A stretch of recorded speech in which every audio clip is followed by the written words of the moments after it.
Hello everyone, আসসালামু আলাইকুম। সরিষাকই বাসায় কই মাছ থাকলে রান্না করেই ফেলুন। কই দো পেঁয়াজি থেকে বের হয়ে সরিষাকইয়ের মতো একটা রেসিপি নিয়ে আমি আজমিন আজকে আপনাদের সামনে এসেছি। বিশ্বাস করুন, এটা কোনো অংশেই সরিষা ইলিশ থেকে কম যায় না। তাহলে শুরু করি।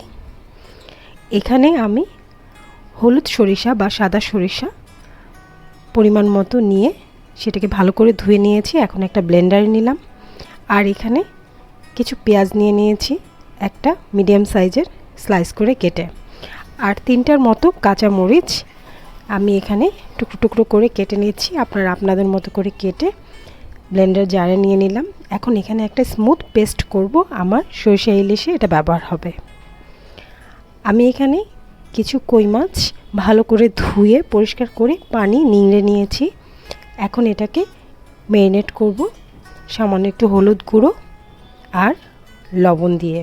পরিমাণ মতো লবণটা দিবেন, ভাজা হবে যেহেতু, এটা যেন ভাজার সময় মাছের মধ্যে লবণটা যায়। আর দিচ্ছি এক টুকরো লেবুর রস। এই লেবুর রসটা দিলে মাছ ভাজায় মাছটা কিন্তু খুব বেশি মজা লাগে। এখন আমি একটা কড়াইতে পরিমাণ মতো তেল দিয়ে সেটার মধ্যে কিছু পেঁয়াজ ভেজে নিচ্ছি। পেঁয়াজটা আমি এখানে দেশি পেঁয়াজ ব্যবহার করেছি বেরেস্তা করার জন্য। আপনি যদি বেরেস্তা ব্যবহার করতে না চান সেক্ষেত্রে এটা স্কিপ করলেও হবে। তবে বেরেস্তা আপনার এই কই সর্ষেটাকে অনেক বেশি রিচ করে আর মজা করে। আমি বেরেস্তাগুলো এখন তুলে নিচ্ছি। আমি কিন্তু এখানে মোটামুটি একটা 1 প্যান টাইপের রান্না করছি। এই তেলের মধ্যেই আমি আমার কই মাছগুলো ভেজে নেব। কই মাছগুলো আমি দুই পাশে এরকম স্লাইস করে কেটে নিয়েছি যেন খুব সহজে এটা ভাজা হয় আর মশলাগুলো মাছের ভিতরে ঢোকে। আমি এখন দুই পাশ মাছের উল্টিয়ে পাল্টিয়ে ভেজে নিচ্ছি।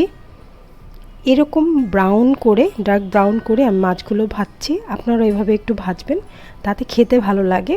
কই মাছ হালকা ভাজলে খুব একটা ভালো লাগে না।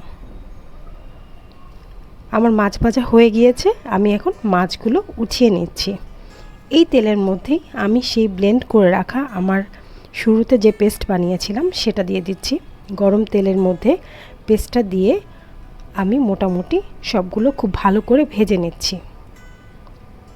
এখানে আমার পেঁয়াজ, সরিষা আর কাঁচামরিচ রয়েছে। এটা গরম তেলে ভাজা ভাজা হয়ে গেলে এখন আমি শুকনো মশলা আধা চা চামচ হলুদ গুঁড়া, আধা চা চামচ মরিচ গুঁড়া, আধা চা চামচ জিরে গুঁড়া, এটা অপশনাল না দিলেও হবে, আর 1 চা চামচ দিচ্ছি ধনিয়া গুঁড়া। এটাকে একটু নেড়ে চেড়ে এখন আমি পেস্ট মশলা 1 চা চামচ রসুন বাটা, 1 চা চামচ আদা বাটা অ্যাড করলাম। আর দিচ্ছি পরিমাণ মতো একটু লবণ। এবার পানি অ্যাড করে মশলাটাকে খুব ভালোভাবে কষিয়ে নিতে হবে, কারণ মাছ কিন্তু মোটামুটি আমাদের হয়ে গিয়েছে।